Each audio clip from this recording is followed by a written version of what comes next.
नमस्कार दोस्तों, मेरे चैनल में आप लोगों का वेलकम। आज हम बताने वाले हैं त्रिकोणमिति के दो इम्पोर्टेंट क्वेश्चन हैं जो 10th एग्ज़ाम बोर्ड में हमेशा पूछे जाते हैं। इस बार भी पूछ सकता है। इससे रिलेटेड भी और भी क्वेश्चन पूछे जाते हैं त्रिकोणमिति से। तो ये काफ़ी इम्पोर्टेंट क्वेश्चन है, इसको आप ध्यान से देखिएगा और समझिएगा। फर्स्ट नंबर क्वेश्चन है, साइन ए का वैल्यू कितना है, 3/4 है और कॉस ए और टेन ए का मान निकालना है। साइन ए का वैल्यू दिया हुआ है तो कॉस ए का वैल्यू और टेन ए का वैल्यू हमको निकालना है। तो सबसे पहले क्या करते हैं, यहाँ पे क्वेश्चन है साइन ए इजकल टू 3/4। तो यहाँ साइन ए का मतलब होता है साइन थीटा। साइन ए का मतलब क्या होता है, साइन थीटा। तो साइन थीटा का फार्मूला क्या होता है, साइन थीटा का फार्मूला होता है, यहाँ पे लिख लेते हैं, साइन थीटा बराबर क्या होता है, लंब बटे कर्ण होता है। तो लिख लेंगे साइन ए इजकल टू 3/4, इसका फार्मूला क्या होता है, लंब बटे कर्ण। तो यहाँ वैल्यू क्या हो गया, लंब का वैल्यू कितना है, 3 है और कर्ण का वैल्यू कितना है, 4 है। लंब का वैल्यू 3 और कर्ण का वैल्यू 4 है। तो सबसे पहले हम एक समकोण त्रिभुज बना लिए। यहाँ पे समकोण त्रिभुज बना लिए। तो ये मेरा लंब है, ये कर्ण है, ये आधार है। ए बी सी से इसको ABC से इसका नाम दे दिए, त्रिभुज का नाम है ABC। समकोण त्रिभुज है ABC, जिसका लंब क्या है, 3 है और कर्ण क्या है, 4 है। हमको क्या करना पड़ेगा, अभी आधार निकालना पड़ेगा। तो आधार निकालने के लिए क्या करते हैं, साइन लंब इतना है, 3 है और कर्ण क्या है, 4 है। तो आधार निकालना है तो हमको क्या करना है, वो पाइथागोरस फार्मूला, पाइथागोरस प्रमेय के द्वारा हम आधार निकालेंगे। पाइथागोरस प्रमेय, पाइथागोरस प्रमेय से पाइथागोरस फार्मूला क्या होता है, पाइथागोरस फार्मूला होता है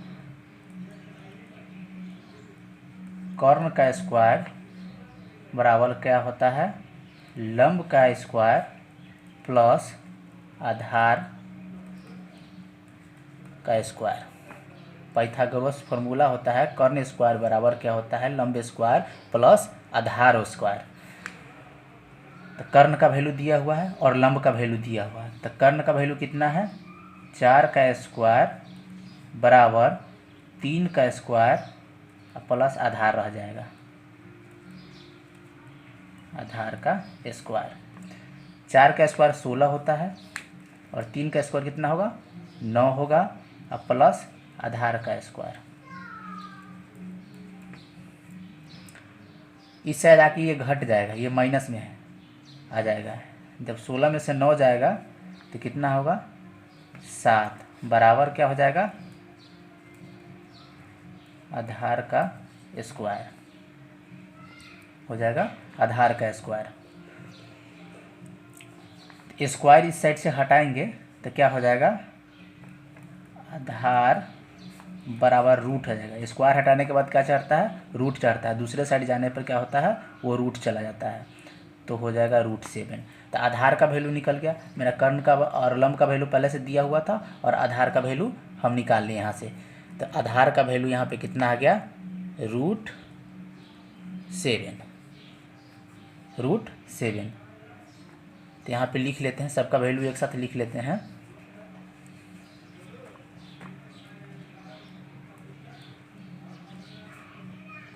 लंब बराबर 3, आधार का वैल्यू कितना है, √7 और कर्ण का वैल्यू कितना है गया, 4। तो हमको साइन कॉस ए और टेन ए का वैल्यू निकालना है, कॉस ए। तो यहाँ पे लिख सकते हैं कॉस ए बराबर, तो कॉस ए बराबर क्या होता है, इसका फार्मूला कॉस थीटा बराबर क्या होता है, आधार बटे कर्ण होता है। कॉस ए का वैल्यू क्या हो जाएगा, कॉस थीटा बराबर आधार बटे कर्ण। ये फार्मूला होता है, आपको याद रखना पड़ेगा। तो इसका हो जाएगा cos a बराबर कितना हो जाएगा, आधार का वैल्यू कितना है √7, कर्ण का वैल्यू कितना है 4। ये आपका आंसर हो गया। इसी तरह से tan a का निकालना है। tan a का फॉर्मूला क्या होता है, tan थीटा बराबर क्या होता है, लंब बटा आधार होता है। लंब बटा क्या होता है, आधार होता है। तो लंब का वैल्यू कितना दिया है 3, आधार का वैल्यू √7। ये आपका लंब cos a और tan a का वैल्यू निकल गया यहाँ से। बहुत सिंपल सवाल है, इसको आप थोड़ा सा फॉर्मूला याद रखेंगे तो आसानी से बन जाएगा। इसी तरह के और भी सवाल इसमें एग्ज़ाम में पूछे जा सकते हैं, तो ये आप सवाल बना लेंगे तो बहुत सारे सवाल इससे बन जाएंगे। अब नेक्स्ट क्वेश्चन पे देखते हैं। दूसरा नंबर है क्वेश्चन, यदि sin a minus b equal to 1/2 और cos a plus b equal to 1/2, जहाँ 0 डिग्री से बड़ा a और a से बड़ा क्या होगा 90 डिग्री, तो a और b का मान निकाले। तो सबसे पहले फर्स्ट नंबर ये देख लेते हैं समीकरण। ये सेकेंड नंबर समीकरण को मान लिए। तो क्या हो जाएगा, sin a minus b equal to 1/2। पहले इसको सॉल्व करते हैं। तो sin a माइनस बी बराबर 1/2 है, तो तो यहाँ पे देखेंगे साइन कितना डिग्री का वैल्यू जो है 1/2 होता है। ये सारणी आप लोग पढ़े होंगे तो उसमें पढ़े होंगे, ये साइन थीटा 0 डिग्री का मान, साइन 30 डिग्री का मान, साइन 90 डिग्री का मान, ये सब वैल्यू दिया रहता है। तो साइन 1/2, ये साइन कितना डिग्री का मान जो है 1/2 होगा। तो साइन 30 डिग्री का मान क्या होता है 1/2 होता है। साइन 30 डिग्री का मान 1/2 होता है। तो इसको 1/2 के जगह पर क्या है साइन 30 डिग्री रख दिए, इसके फॉर्म में ला दिए। तो साइन से साइन क्या हो जाएगा मेरा कट जाएगा, तो हो जाएगा a minus b equal to 30। ये मेरा फर्स्ट नंबर समीकरण मान लेते हैं। ये फर्स्ट नंबर समीकरण क्रिएट हो गया। अब इसी तरह से दूसरा को देखते हैं। इसी तरह से दूसरा नंबर है क्या है, cos a plus b equal to 1/2। तो cos कितना डिग्री का मान 1/2 होता है। तो cos a plus b equal to cos 60 degree का मान, 60 डिग्री का वैल्यू जो है 1/2 होता है। ये सारणी में दिया होगा। यदि ये नहीं दिया होगा तो मेरे चैनल पे ऑलरेडी हम सारणी का वीडियो डाल चुके हैं, उसमें जाके आप देख सकते हैं। ये cos से cos क्या हो जाएगा कट जाएगा। तो a प्लस बी का वैल्यू कितना हो जाएगा 60। ये हो गया सेकेंड नंबर समीकरण। इसको फर्स्ट नंबर समीकरण मान लिए, इसको सेकेंड नंबर समीकरण मान लिए। पहला समीकरण, ये दूसरा समीकरण। अब क्या करेंगे, दोनों समीकरणों को जोड़ लेंगे। यहाँ पे लिखते हैं समीकरण 1 और 2 को जोड़ने पर तो a minus b equal to 30, a plus b equal to 60। ये दोनों को क्या करेंगे जोड़ेंगे। तो a 1a हो गया, 1a हो गया, ये हो जाएगा 2a। ये माइनस है, यहाँ प्लस है, ये दोनों कट जाएगा, जुटेगा नहीं, कट जाएगा, प्लस माइनस है तो इसलिए ये जोड़ेंगे तो कितना आएगा 60 प्लस 3 30 हो जाएगा 90।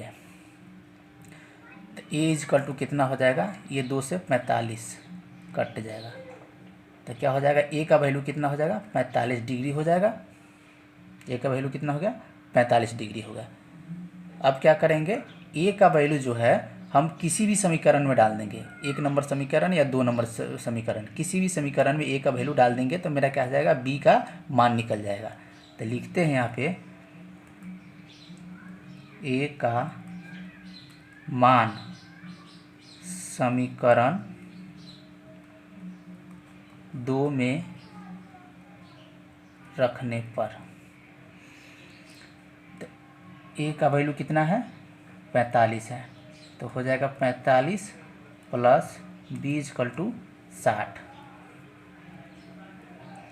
तो बी का वैल्यू कितना हो जाएगा 60, इधर जाएगा तो माइनस में चला जाएगा 45, तो बी का वैल्यू जो हो गया 15 डिग्री आ गया। तो ए बराबर कितना हो गया 45 डिग्री और बी का वैल्यू कितना हो गया 15 डिग्री। ये मेरा आंसर निकल गया। बहुत सिंपल सवाल है। इसी तरह के सवाल पूछे जा सकते हैं और हर बार बहुत बार ये पूछा गया है बोर्ड एग्ज़ाम में, इस बार भी पूछा जा सकता है। और इसी तरह के भी और भी सवाल जो है जो बोर्ड एग्ज़ाम में पूछे जा सकते हैं, बस वैल्यू चेंज हो जाएगा, सवाल वही रहेंगे, वैल्यू चेंज होगा। सबका फार्मूला सिर्फ याद रखना पड़ेगा और सारणी याद रखना पड़ेगा। और त्रिकोणमिति के सभी क्वेश्चन, सभी जो त्रिकोणमिति के जितने भी फार्मूला है हम ऑलरेडी वीडियो डाल चुके हैं अपने चैनल पे, आप उस चैनल पे जाकर देख सकते हैं। धन्यवाद दोस्तों। अगर ये वीडियो अच्छा लगा हो तो मेरे चैनल को शेयर और सब्सक्राइब जरूर कीजिएगा, बेल आइकन को ज़रूर दबा दीजिएगा ताकि और भी वीडियो डालें हम तो सबसे पहले नोटिफिकेशन आप लोगों तक पहुंच जाए। धन्यवाद दोस्तों, थैंक्स फॉर वॉचिंग।